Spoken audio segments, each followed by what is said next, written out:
Assalamualaikum warahmatullahi wabarakatuh. Waalaikumsalam warahmatullahi wabarakatuh. Bismillahirrahmanirrahim. Alhamdulillah alladzi an'ama 'alaina bi ni'matil imani wal islam. Salatu wassalamu ala sayyidi waladi adnan wa ala alihi wa ashabihi wa atba'ihi alladzina jahadu fi sabilir rahman, amma ba'd. Ala hadhihi niyat wa likulli niyatin salihah jami'atin dafi'ah bi anna Allah yaftahu alaina futuhal arifin wa yufaqihuna fid din wa 'allimna at-ta'wil wa ahdina ila sawa'is sabil wa bisanadi muttasil al-imam Al-Ghazali rahimahullahu ta'ala wa rafa'na bihi wa ulumihi wa adama naf'a fi qulubihi wa bikum fid darain amin wa ila hadratin nabiyil mustafa rasulillah sallallahu alaihi wa alihi wasallam. Al-Fatihah. A'udzu billahi minasy syaithanir rajim.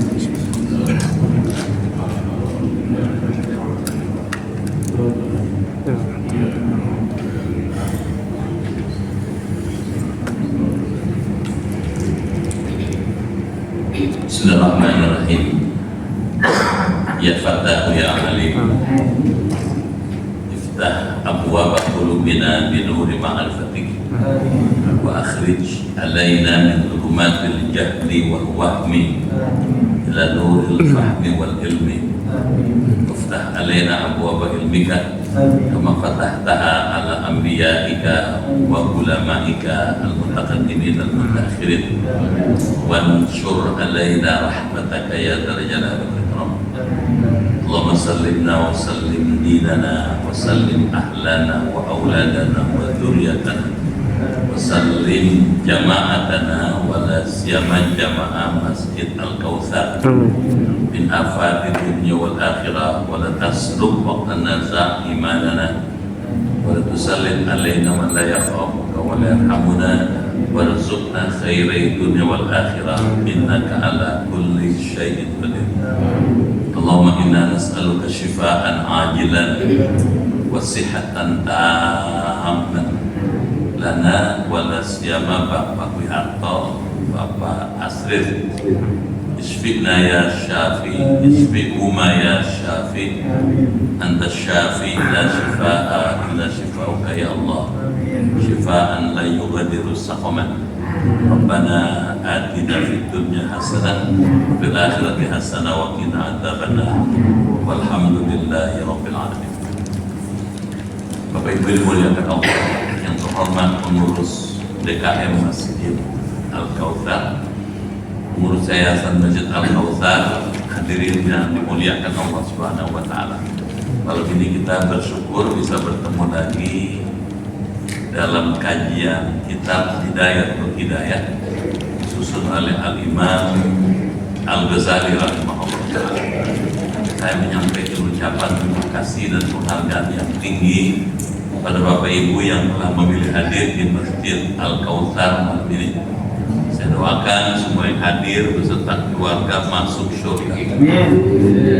Badannya sehat, umurnya panjang, imannya kuat, ibadahnya giat, rezekinya luas, hidupnya berkah, usahanya maju, anaknya soleh, keluarganya sakinah, bisa husnul khotimah. Bersyukur yang kedua karena malam ini kita sudah masuk tanggal 9 Muharram atau Yaumut Tasu'a.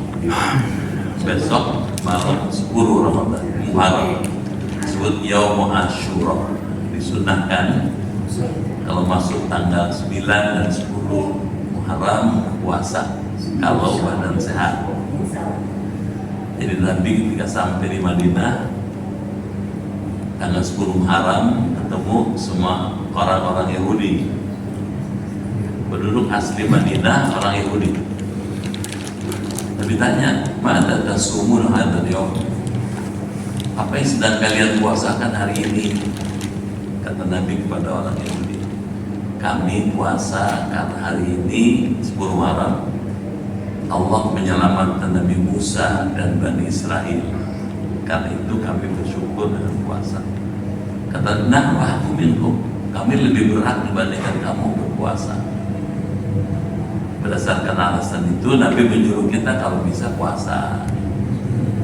Supaya beda dengan orang Yahudi, disunahkan bukan cuma puasa tanggal 10 tapi juga tanggal 9. Bagi yang sehat, tidak ada halangan, silakan. Baik, hari ini kita akan melanjutkan kajian kitab Bidayatul Hidayah halaman 172 atau 176. 172 ya? Hah? 172 ya? 172 wa yaqulu. Silakan baca.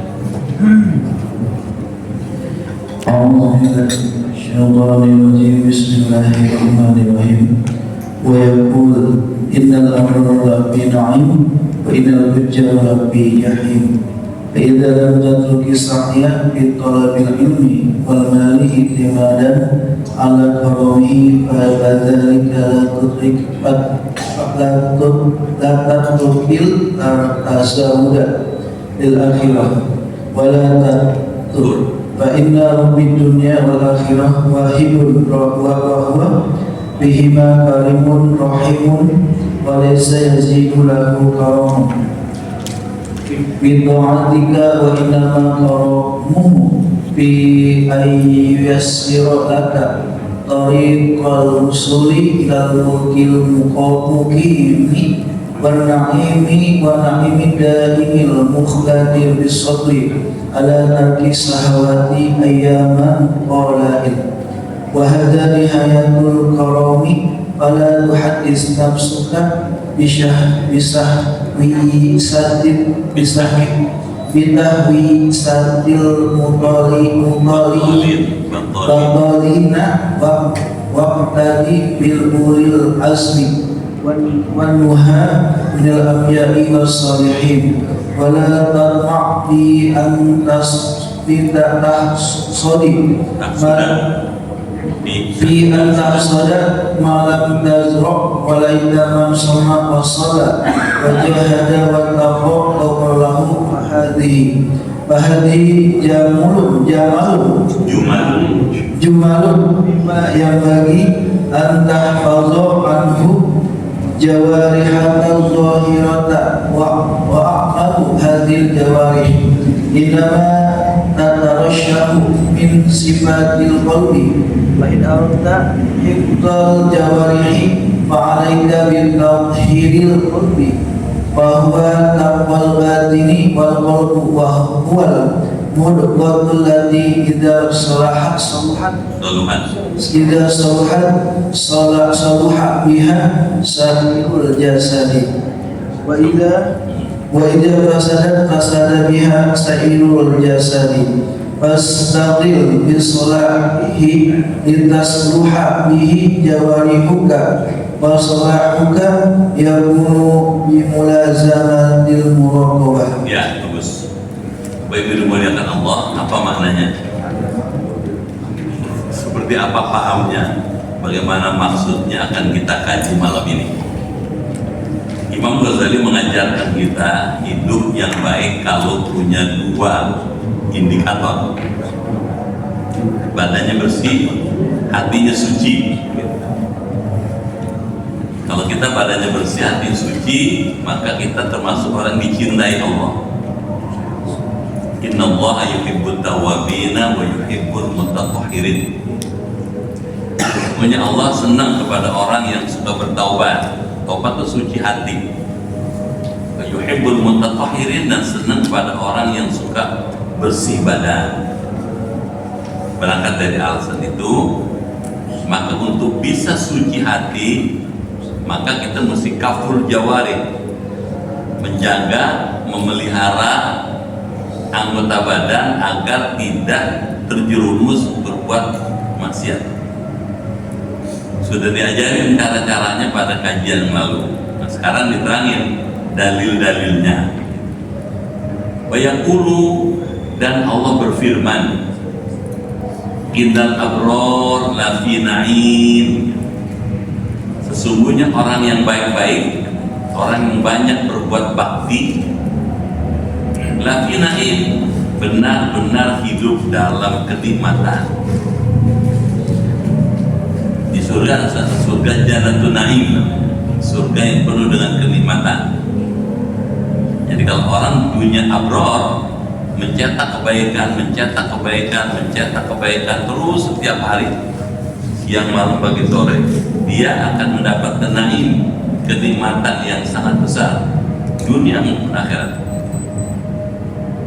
Sebaliknya, ayat lanjutannya, wa innal fujjar lafi jahim.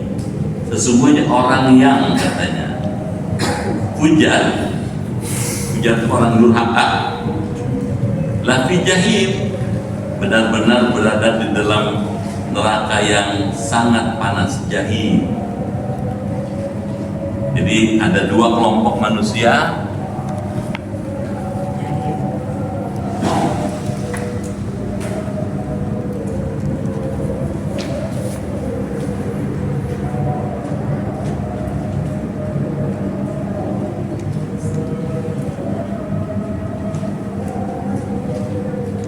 Mengelompokkan manusia.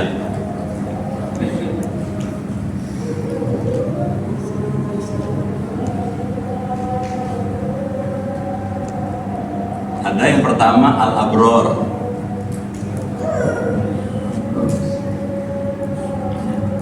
orang yang sedang berbuat kebajikan.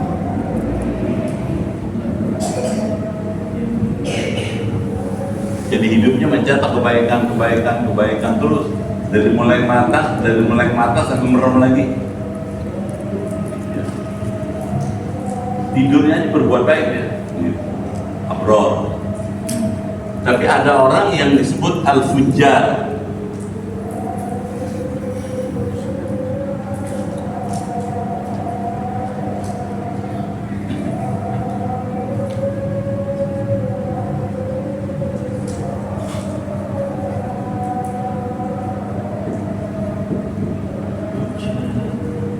Orang yang durhaka.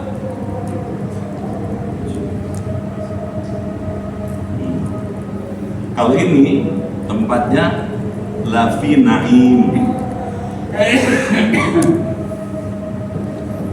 na'imun, penuh dengan kenikmatan.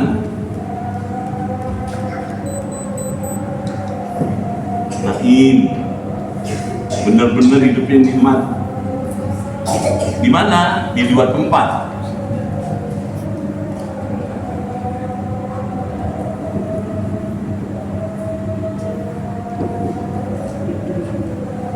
Di dunia, orang yang banyak mencetak kebaikan, hidupnya baik, hidupnya enak, itu nikmat di dunia. Yang kedua di akhirat.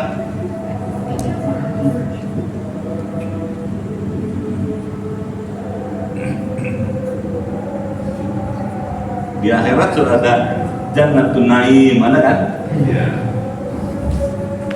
Nah, ini kalau hidup dengan mencetak kebajikan, jadi hidupnya mencetak kebaikan itu aja. Kalau ini yang dikerjakan nurutin hawa nafsu.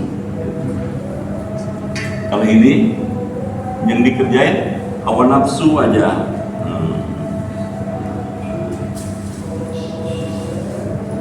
Kalau ini dasarnya iman. Kalau orang yang fujar, tadi dikatakan di Quran lafi jahim,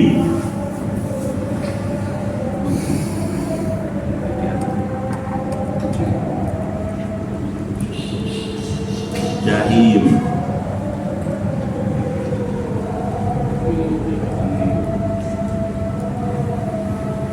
Di neraka jahim.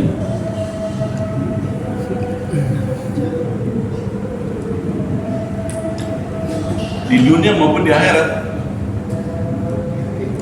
Nah, kita berdasarkan ayat ini diarahkan sebaiknya Anda kemari dong, gitu.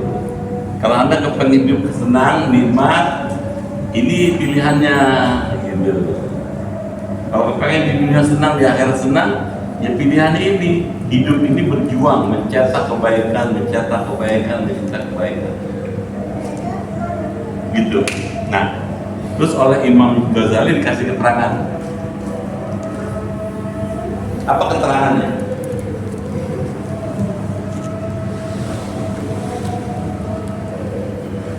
Fa'idha lam tatrukis sa'ya, apabila anda katanya tidak mau meninggalkan berusaha di talabil ilmi, dalam mencari ilmu,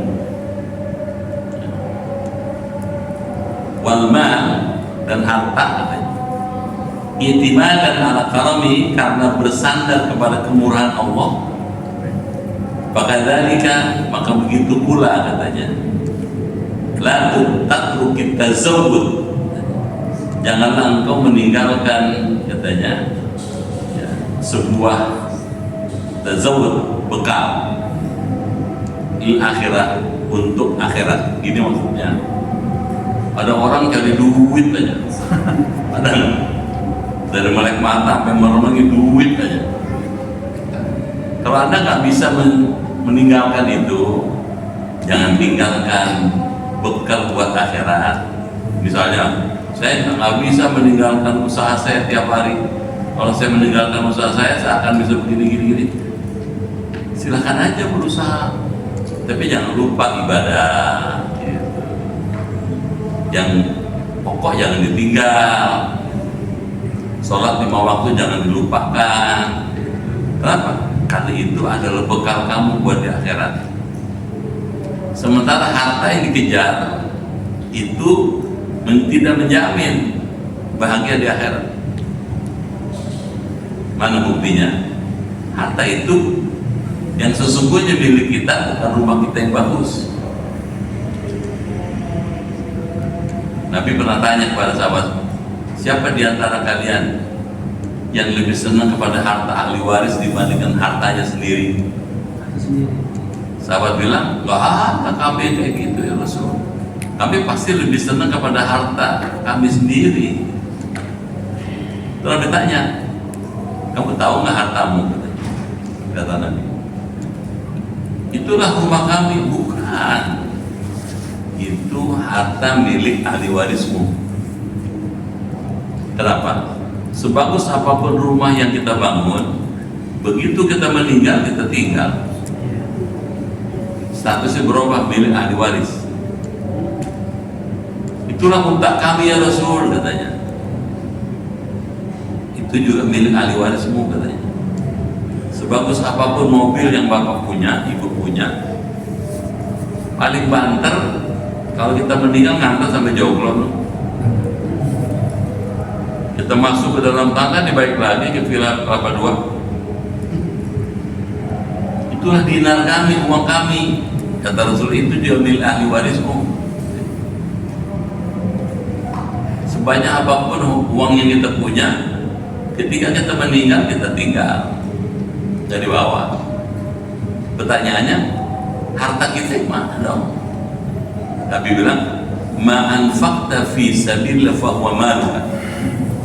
Apa yang kau sudah infakkan, itulah hartamu. Jadi harta kita adalah harta yang setiap hari kita infakkan. Kita pakai buat sholat, kita pakai buat ibadah, kita pakai buat zakat, kita pakai buat sedekah, kita pakai buat ngaji. Itu yang bakal ikut. Selebihnya milik ahli waris. Itu sebabnya orang yang abror, orientasinya itu bagaimana gitu. Di samping membahagiakan ahli waris, membahagiakan kita, bekal buat akhirat tuh jangan lupa. Yang bakal kita bawa, yang kita pakai buat sedekah itu. Jelas ya? Wala taftur, janganlah kamu malas. Jadi kalau terlalu sibuk dengan dunia, harta melulu juga nggak baik. Malas juga nggak baik. Sayyidina Umar pernah bilang, ini akrahu katanya, an awahadakum la fi amali saleh fi dunya wala fi amal akhirat. Tidak sedang beramal dalam amal, kata Umar itu, saya tidak suka melihat kamu nganggur. Tidak sedang beramal untuk kebahagiaan dunia, tidak juga beramal untuk kebaikan akhirat. Jadi kalau gitu jangan nganggur, jangan diem, jangan malas, berbuat. Apa banyak bisa kita kerjain yang menghasilkan manfaat. Gimana Pak kalau udah pensiun? Masih banyak yang bisa kita kerjain, yang dengan pekerjaan itu, amal itu memberi faedah buat orang lain. Jadi banyak. Faedah kan tidak mesti uang dong. Bisa ikut ya?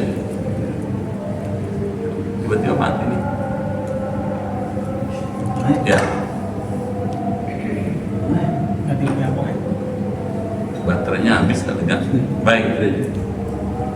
Nyalanya udah salah. Jadi kata Imam wala taftur, katanya. Janganlah engkau malas. Fa inna rabbad dunya wal akhirah wahid. Karena katanya sesungguhnya rabbad dunya, Tuhannya dunia dan akhirat wahid. Maksudnya yang memiliki dunia Allah, yang memiliki akhirat Allah, gitu maksudnya. Wa huwa fihi makarimun rahimun. Dan dia itu, Allah itu katanya, baik di dunia maupun di akhirat, karimun rahimun, maha pemurah lagi maha penyayang. Jadi pesannya Imam Ghazali, kalau ini pasti jangan. Apa pesannya yang lain? Satu. Rekomendasinya nih, kalau kita kepengen kesini, ujungnya kesini, baik di dunia maupun di akhirat, satu, jangan malas berbuat baik.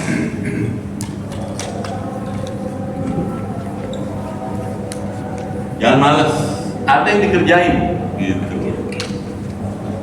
Makanya tuh dalam kitab At-Targhib wa At-Tarhib ada keterangan Rasulullah melarang para sahabat tidur antara selesainya subuh sampai waktu isyraq.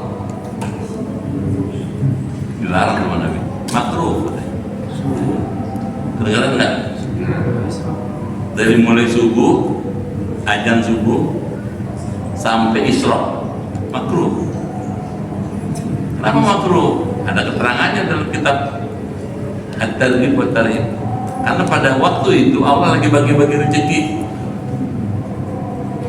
Pas Allah bagi-bagi rezeki, kita tidur nggak bagian.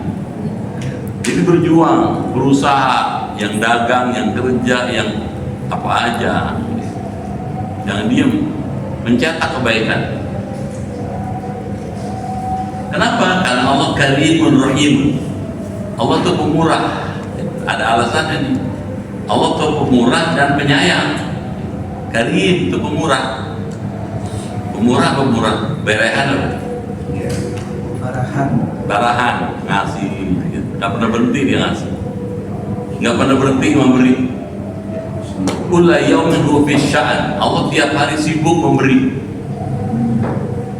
Karena Allah sibuk memberi, ya kita mesti berusaha mendapatkan pemberian Allah itu. Walaysa yazidu lahu karmun, katanya, dan tidak akan bertambah kemuliaan baginya. Orang tidak makin mulia, katanya, bita'atika, dengan sebab taatmu. Wa inna ma karamuhu, karena sesungguhnya kemurahan Allah itu katanya, ada di dalam ayyasirolaka tariqal wusul, di dalam memudahkan bagimu akan jalan agar sampai usul, sampai ilal mulkil mukim, kerajaan yang tetap, wa naimid daim, kepada kenikmatan yang tetap, al mukhlat, yang langgeng, katanya, bisabri, dengan sabar, ala tarki syahwat ayyaman qalail, atas meninggalkan syahwat nafsu pada beberapa hari yang sedikit. Jadi pesan yang kedua, kalau bisa, kalau mau Satu, yang kedua, hidup tegar, ulet, tahan uji, tidak mudah menyerah.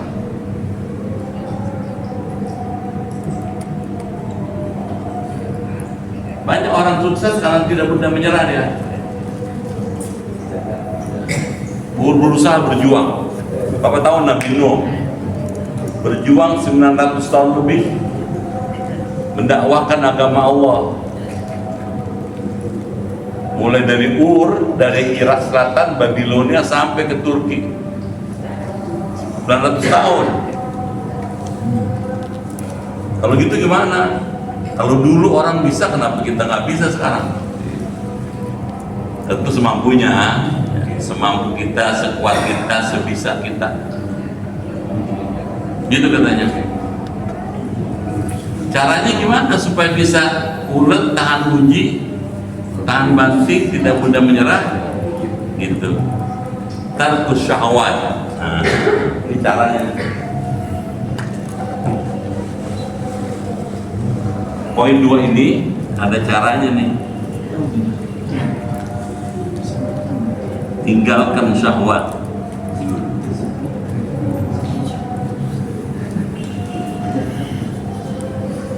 Syahwat ada banyak. Syahwat mata.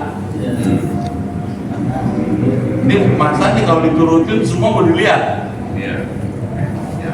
Aduh, kalau diturutin bahaya Pak. Munculnya banyak macam kejahatan itu antara lain karena tidak mampu mengendalikan mata. Banyak kan? Kejahatan seksual di Padang sana. Itu karena pelakunya suka lihat gambar-gambar nggak baik.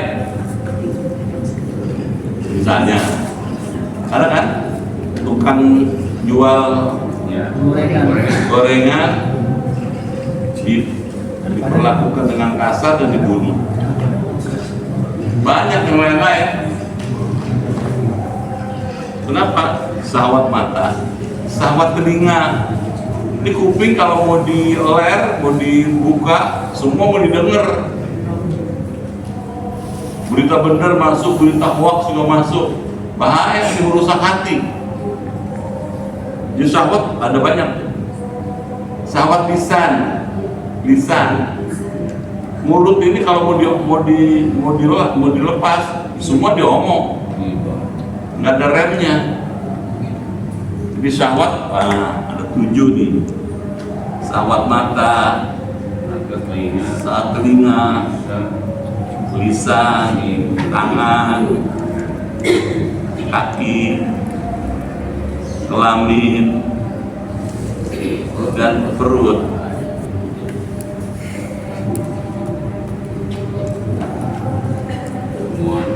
Jadi kalau diturutin, diumbar, rusak orang Pak.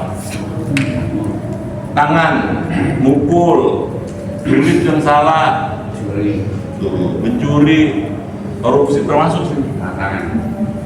Kaki, kalau diturutin semua didatengin. Orang saweran datang, orang dangdutan datang. Kalau udah tua, kemana kau ngaji? No, ada saweran no katanya. Emang nggak boleh Pak Ustadz? Bukan nggak boleh. Perut sendiri, mata sendiri katanya. Cuman dikhawatirin pas lagi dangdutan, lagi saweran, koit. Ya umur udah tua, kepala 5, kepala 6, kepala 7. Pas lagi joget-joget, mati. Orang tanya sakit apa meninggal ya? Lagi joget di sono saweran. Ya, mau didoain bagaimana, nggak didoain bagaimana? Kaki, kelamin nih, mau diturutin semua, aduh. Begitu kepengen pengen di jalan, taruh di jalan, taruh di kacau, nggak beda dengan ayam. Perut, semua mau dimakan, yang halal dimakan, haram ditimpa terus. rusak amalnya. Karena ada hadis kan, al-luqmah minal haram la yaqbalu salatu arba'ina yawman. Satu suap makanan yang sumbernya haram 40 hari sholatnya ditolak. Kalau satu suap 40 hari ditolak, kalau sepiring menterung gimana? 1 miliar gimana? Oh 1 triliun, aduh. Jangan asal duit maksudnya. Jadi kata Imam Ghazali katanya, orang bisa sabar kalau mampu meninggalkan syahwat. Itu sebabnya disitulah urgensinya puasa. Disitu pentingnya puasa. Makanya Nabi Muhammad tuh gak pernah tinggal Senin, Kamis, 13, 14, 15 tuh gitu maksudnya. Bukan sekedar hemat, irit, bukan sekedar sehat, tapi itu menghindarkan syahwat. Kalau orang mengumbar nafsu, dia diperbudak oleh nafsunya. Gak beda dengan hewan. Gitu ya. Ya ngaji-ngaji tasawuf ini nih Pak. Ya. Isi nasihat, ngertiin. Ya. Wahada kata Imam Ghazali, nihayatul karam. Ini adalah puncaknya kemurahan Allah. Dengeran? Inilah puncaknya kemurahan Allah. Fala tuhadits nafsuka. Janganlah, katanya tuhadits, membicarakan hatimu, bitahwisatil baqalin, dengan bersandar kepada orang-orang yang tidak mau beramal. Maksudnya jangan nyontoh orang yang tidak produktif dalam beramal sebagai contoh hidup. Jangan lihat orang-orang yang hidupnya berjuang. Ini selama bulan Muharram, Asyura itu dicontohin banyak orang-orang sukses. Nabi Adam, Nabi Nuh, Nabi Idris, Nabi Yunus, Nabi Musa, Nabi Yusuf, sukses. Apalagi Nabi Muhammad. Kenapa mereka sukses? Berjuang, hidupnya ada berjuang. Nanti di akhirat baru ngaso. Akhirat itu tempat kita memetik hasil. Di dunia tempat kita berjuang. Itu tadi mencetak amal soleh. Waqtadi biulil azmi. Coba dong kata Imam Ghazali, ikutin orang-orang yang mempunyai keteguhan, ulul azmi. Masih ingat ya? Rasul itu ada 313 Rasul. Yang ada di Quran cuma 25.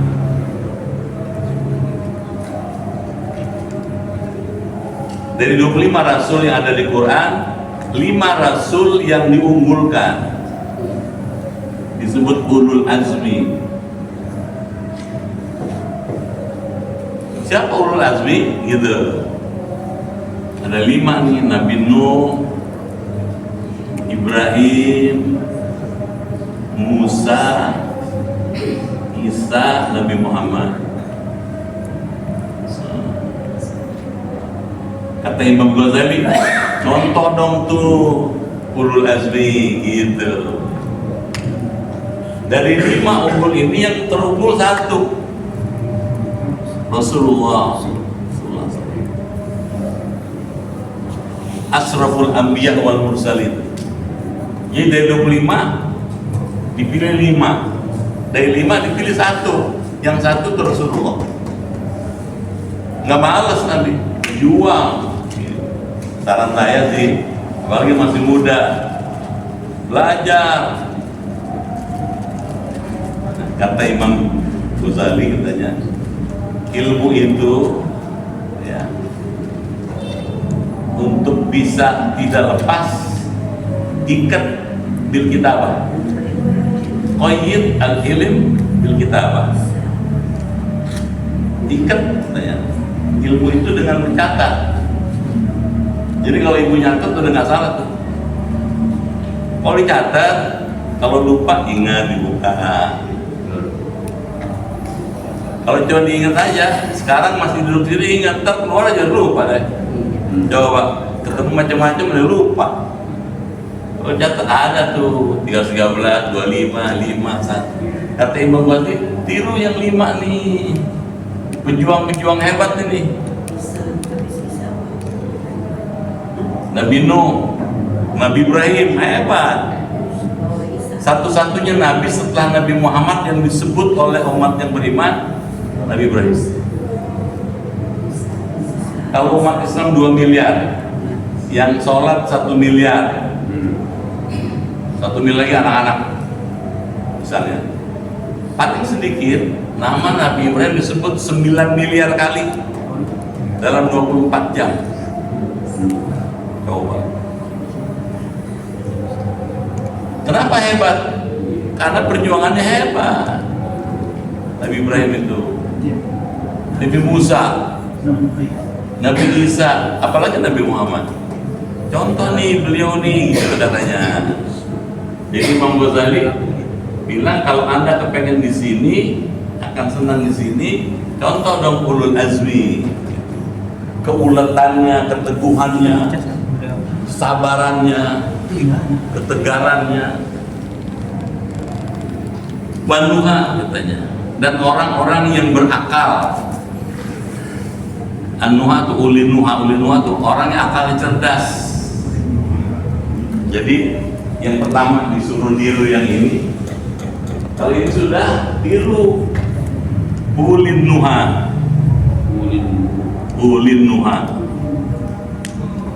Ulinuha itu para ilmuwan,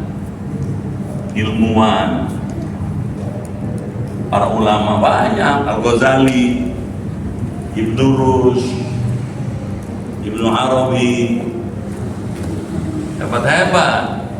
Meskipun orang yang sudah meninggal, tapi namanya masih disebut orang, karena ilmunya, peninggalannya. Nah kita kalau bisa, bahwa manusia bakal meninggal pasti, tapi ada legacy, ada warisan yang kita tinggalkan, gitu katanya. Minal anbiya, itu dari para nabi, wassolihin, dan orang-orang soleh. Wala tatma, katanya, janganlah engkau berharap fi antak sudah, bahwa engkau akan mengetam itu panen. Malam tazra, jangan berharap bisa panen kalau nggak nanam. Diam aja.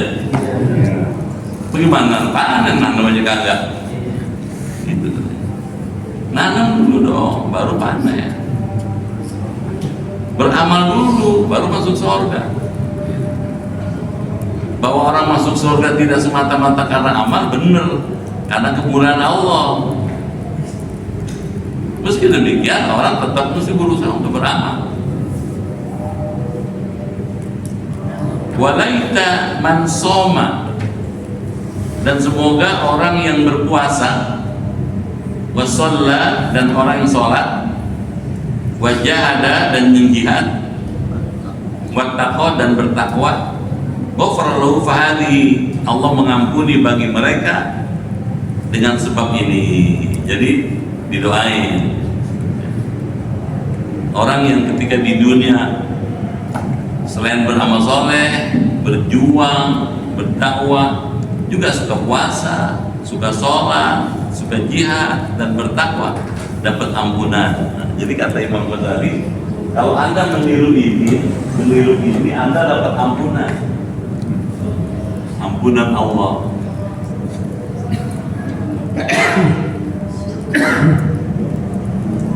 Ini hasilnya. Baik.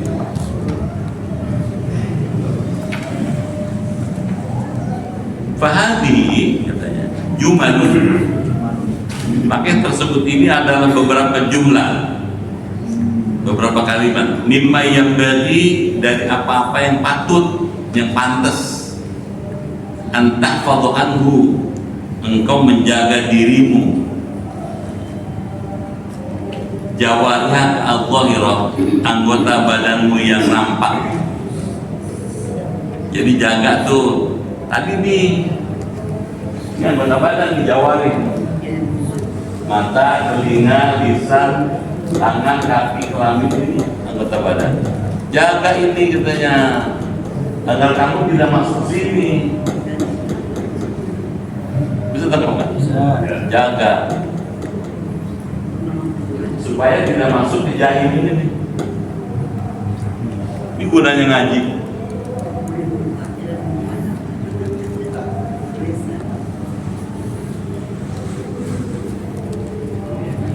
Wa amalu hadhil jawari katanya. Dan amal-amal anggota-anggota yang lahiriah ini innama tatarasyahu, sesungguhnya akan timbul, akan muncul min sifatil qalbi, daripada sifat-sifat hati.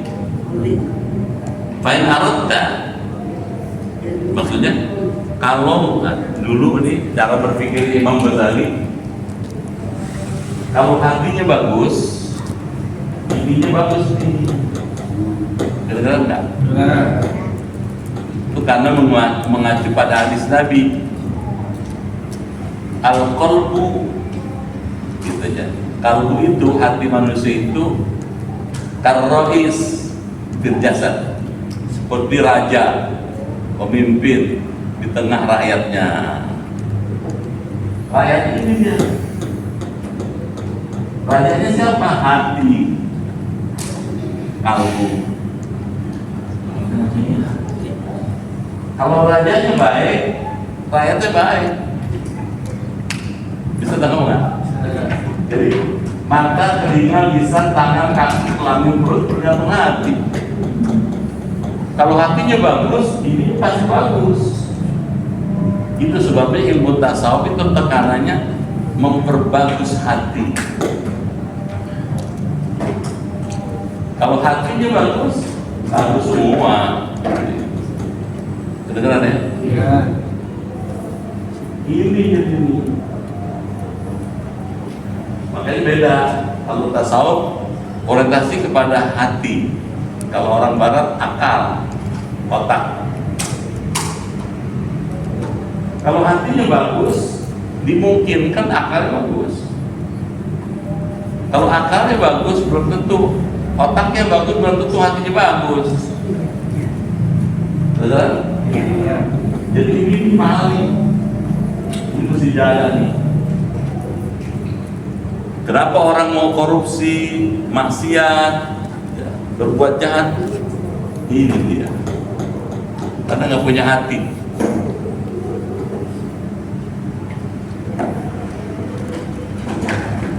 Nggak punya hati gimana? Tiap hari dia punya hati, kok hati dibawa kemana-mana? Hatinya nggak ada isinya.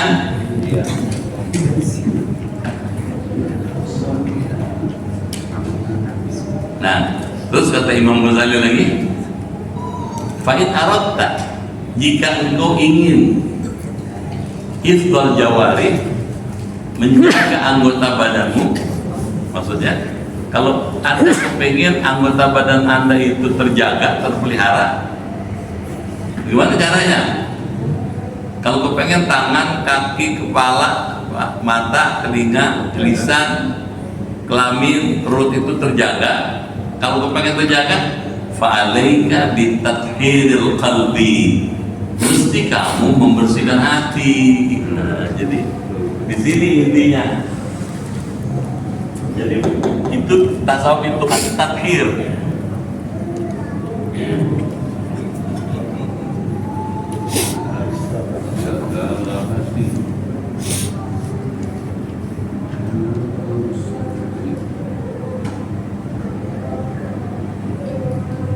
Ini dia tathhirul qalbi, membersihkan hati. Makanya tadi tuh, innallaha yuhibbut tawwabina wa yuhibbul mutatahhirin. Allah senang dengan orang yang tawabin. Tawabin itu bertaubat. Taubat itu di hati.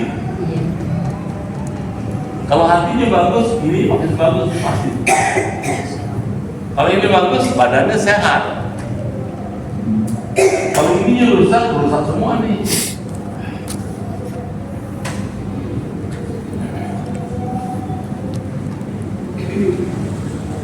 Nah, terus kata Imam Ghazali, orang yang bisa membersihkan hatinya, fahuwa taqwa batin, maka ia adalah orang yang hatinya takwa, batinnya takwa. Takwa ada dua macam nih.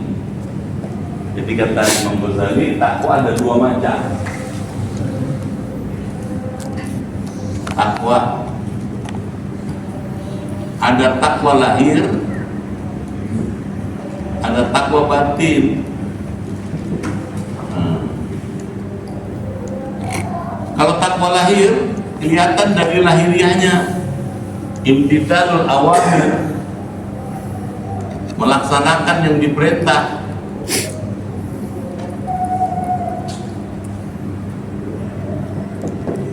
Wajinabu anil manahi, menjauhkan larangan. Ini dilarang judi, dijauhin, online maupun offline. Dilarang zina, dijauhin. Dilarang mabuk, dijauhin. Itu lahiriahnya takwa dia.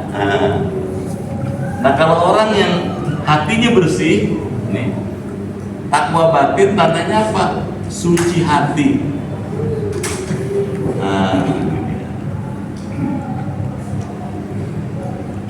Jadi orang yang hatinya suci, batinnya takwa dia. Bisa tahu kan?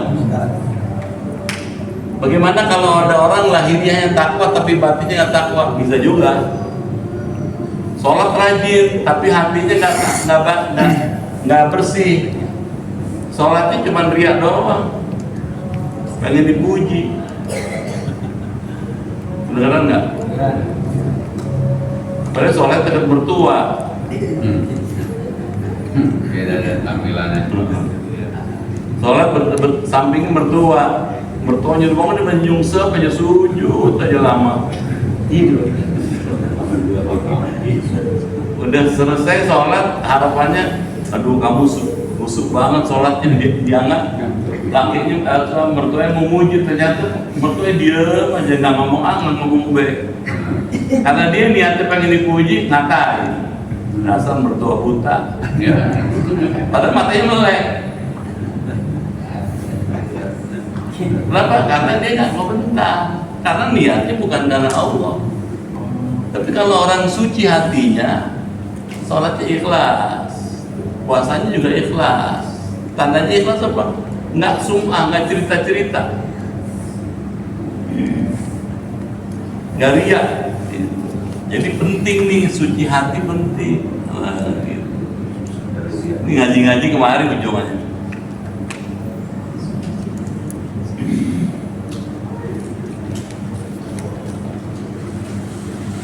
Terus oleh Imam Ghazali kasih keterangan tambahan.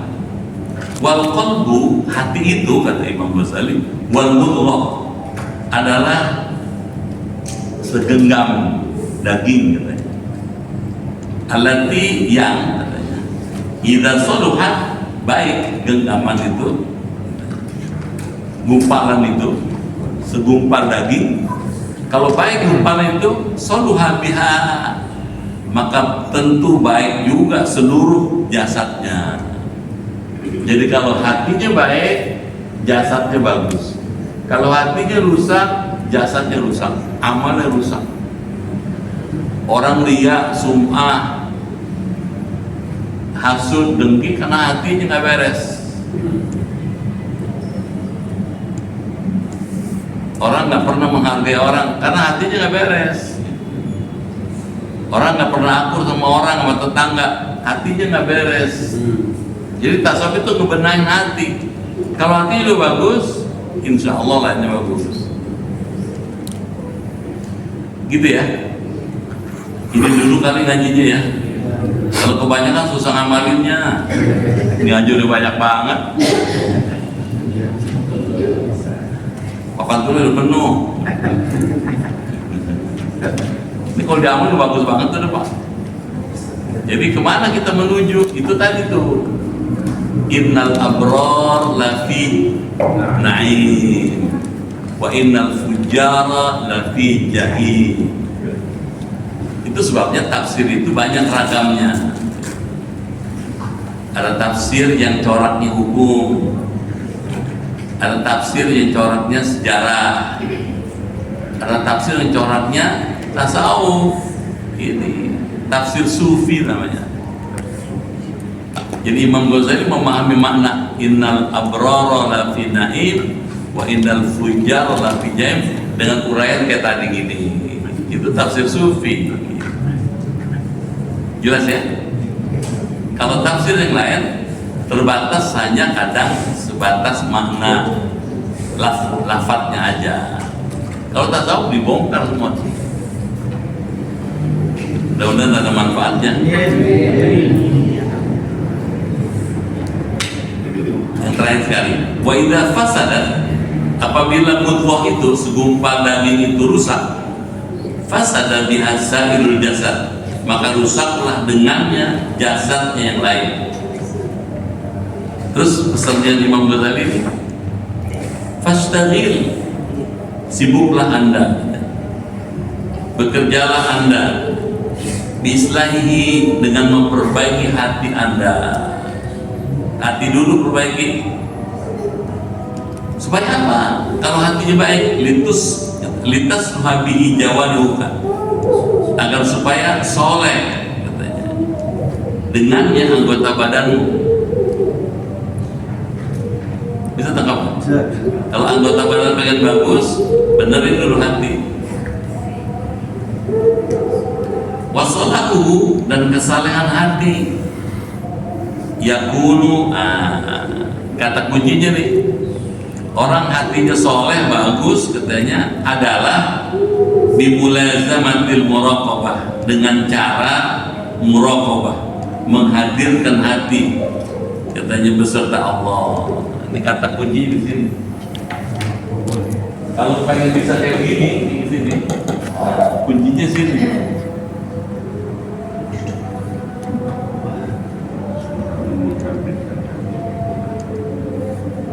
Al-muraqabah.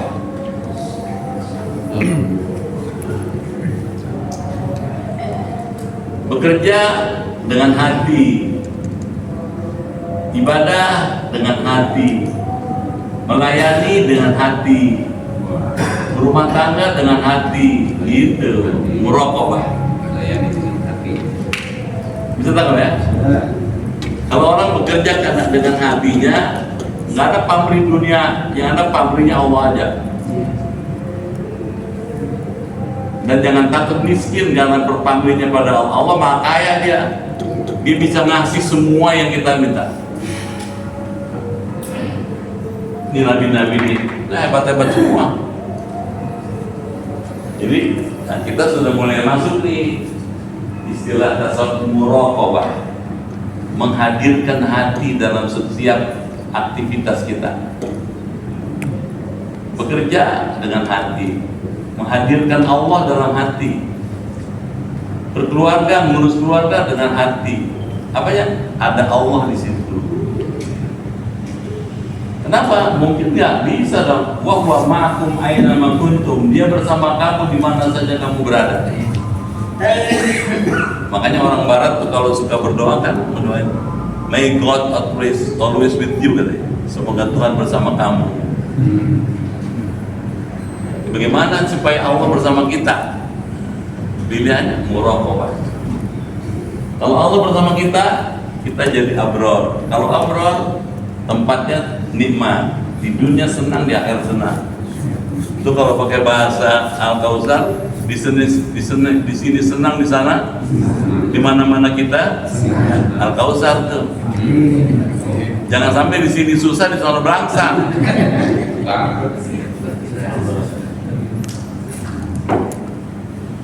Sampai sini ya.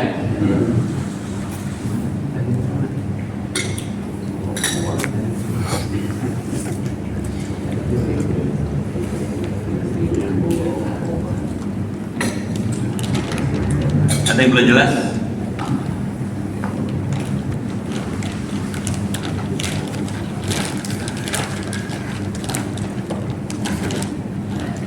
Nah, setelah ini kita akan pindah di Al-Qaul fi ma'asil qalbi. Kita akan belajar maksiat hati. Kok bisa maksiat hati? Bisa dong. Kalau badan bisa maksiat, hati bisa maksiat. Kalau orang berzina, mabok, itu badannya yang maksiat. Tapi nanti akan kita belajar bagaimana hati bisa maksiat. Kayak apa maksiat hati? Bagaimana solusinya? Ngaji lagi deh. Setuju nggak? Kalau gitu nggak, jangan berhenti ngaji. Betul nggak ya? Oh, saya mau ngaji, Ustadznya nggak datang. Ya jangan gara-gara sekali nggak ngajar, jangan jadi mutung. Atau mutung? Itu termasuk maksiat hati kali. Sekali-kali gurunya nggak datang, maafin aja dah. Karena kan manusia juga ada seperti orang lain. Jangan berhenti belajar. Baik, gimana? Cukup? Paham Ibu?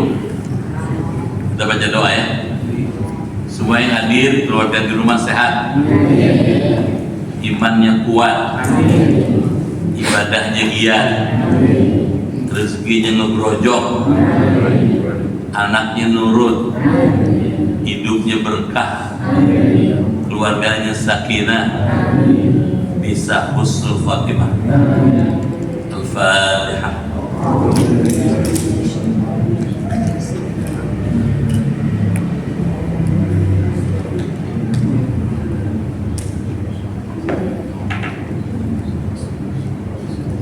Bismillahirrahmanirrahim. Allahumma bihaqqil Qur'an wa bi kalamikal qadim wa bi Muhammadin khatamin nabiyyin wa bi haqqi umil Qur'an allimna al-Qur'an wa faqihna fid din wa allimna ta'wil wa hdina ila sawa'i sabil. Allahumma inna nas'aluka imanan kamilan wa yaqinan sadiqan wa rizqan wasi'an wa qalban khashi'an wa lisanan dhakiran wa badanan sabiran wal afwa innal hisab wa najata minan nar. Allahumma khtim lana min husnil khatimah wa la takhtim alaina bisu'il khatimah. Rabbana atina fid dunya hasanah wa fil akhirati hasanah wa qina adzabannar. Walhamdulillahi rabbil alamin. Sekian, lebih kurang mohon maaf, terima kasih. Sampai jumpa lagi. Assalamualaikum warahmatullahi wabarakatuh. Waalaikumsalam warahmatullahi wabarakatuh.